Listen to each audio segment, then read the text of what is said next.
Greetings, Heroes of Arkesia. I'm Matt, franchise lead on Lost Ark, and I'm here to share the second part of our 2026 roadmap covering April through June.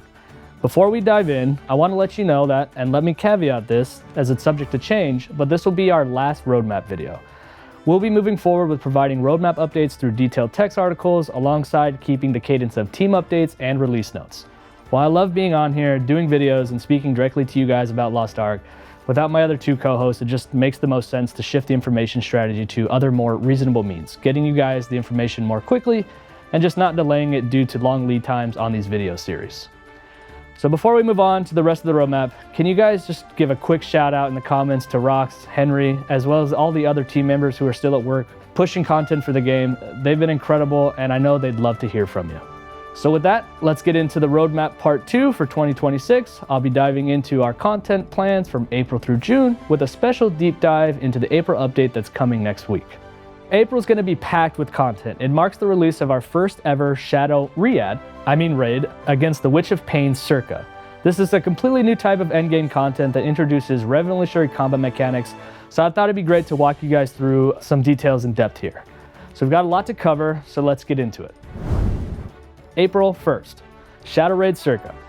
April marks the arrival of an entirely new endgame content type with Shadow Raids. Following Kazarus' death, we now face a new threat, Primordial Beings.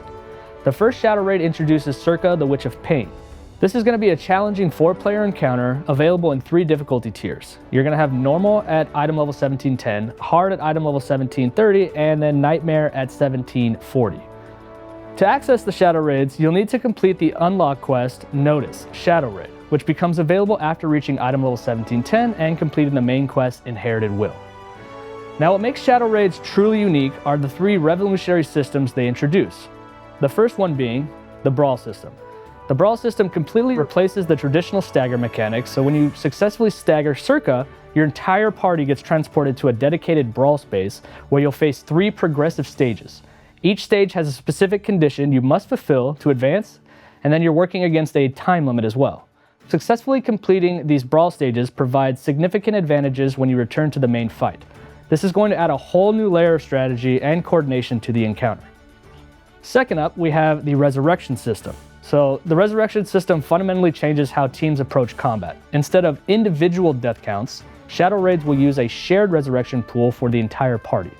The base count is going to vary by difficulty, and you'll receive additional resurrections at certain times during the fight, but there's a maximum cap. The key thing here to remember is that all party members die simultaneously, the raid fails, even if you have resurrections remaining.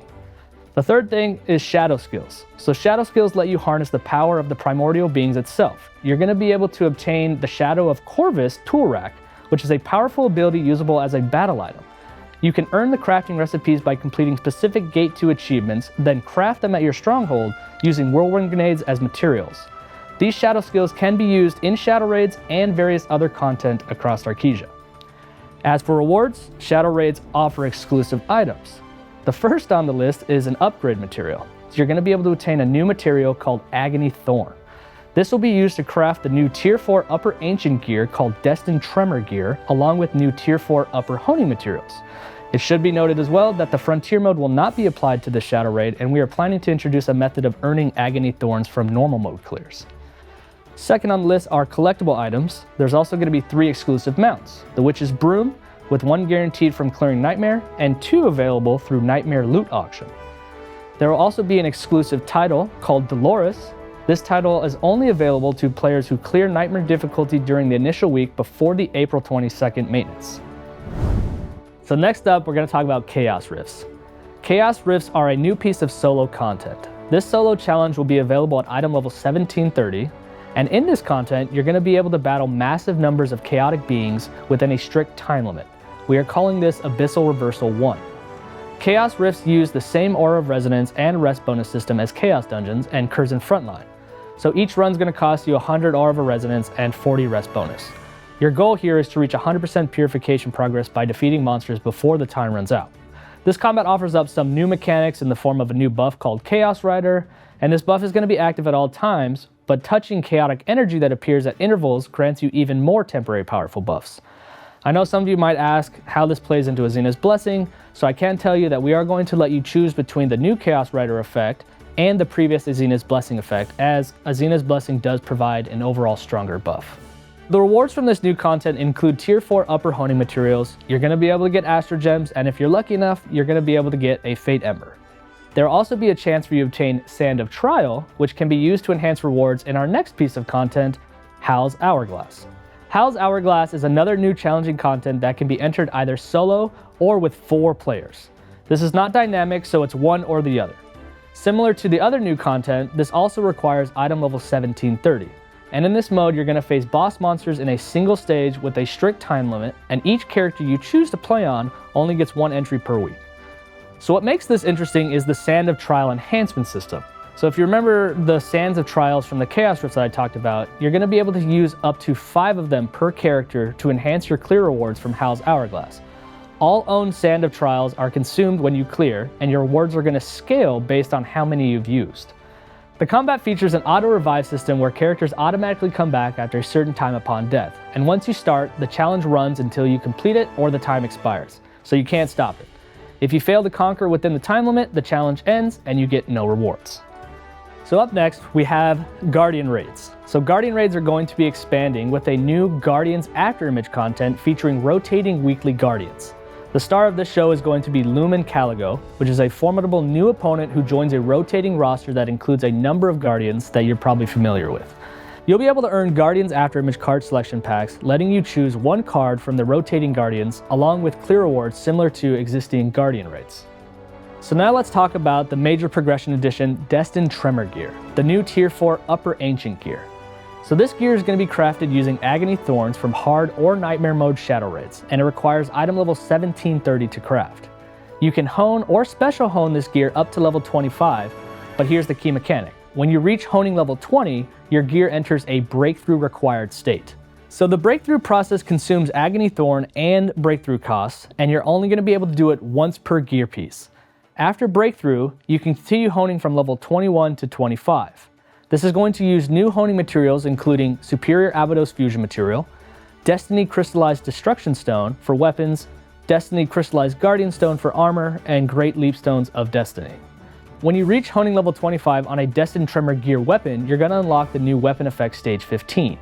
You can also upper transfer your existing tier 4 Aegir gear to Destined Tremor Gear if you're level 1730 or higher with advanced honing level 40. Now let's talk about Sidereal weapon growth. For Sidereal weapons, we're introducing Eldritch Infuse level 3, which unlocks evolutions level 7 through 10. At evolution level 10, some Sidereal bond effects are enhanced, making these weapons even more powerful. We're also adding a new Sidereal conversion system that lets you freely convert between Sidereal and normal weapons for evolutionary stage 6 and higher. This gives you much more flexibility in how you use and transfer your weapon growth. So we've talked about a lot of stuff here. And I know we're adding a lot of new content, so you might hit Alt-Q and feel a bit overwhelmed when you try and navigate all of these content pieces. To help, we're introducing a new content guide UI that's going to be available from item level 1710.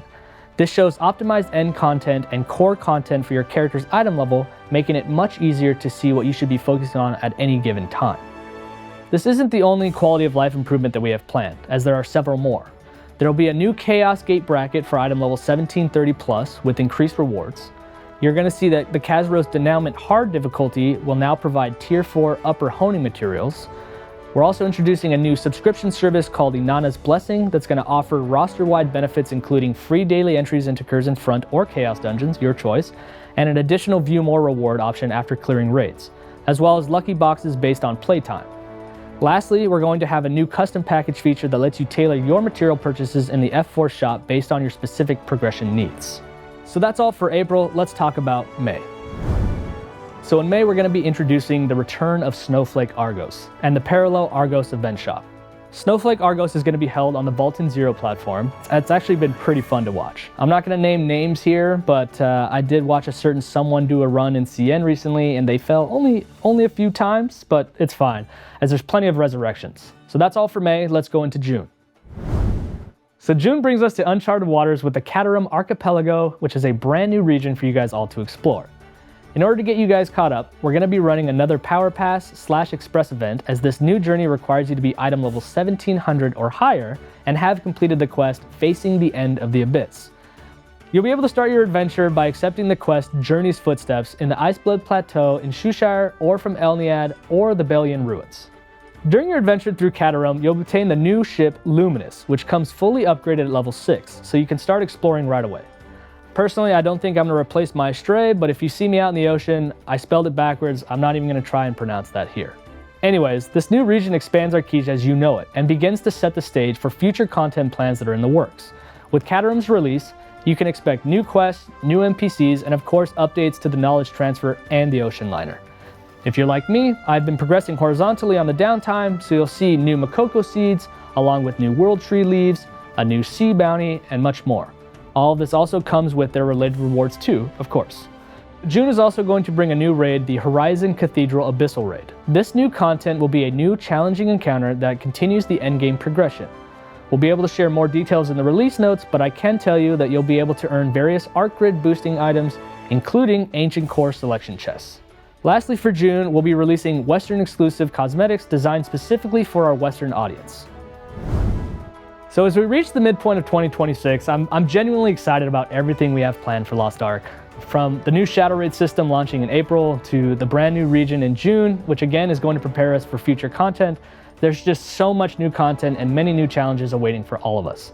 For me personally, I'm most excited about seeing how players tackle the brawl system in Shadow Raids. It's really such a departure from traditional stagger mechanics, and I think it's going to create some really memorable moments and require teams to develop entirely new strategies. It's been a pleasure doing these roadmaps for you, and I hope that you've enjoyed them just as much as we've enjoyed making them.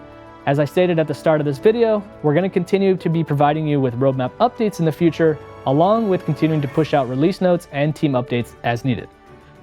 So before I sign off, please let us know in the comments what you guys are most excited about in the upcoming updates. I'll see you guys in Arkesia. Stay Giga Chad, spam 07.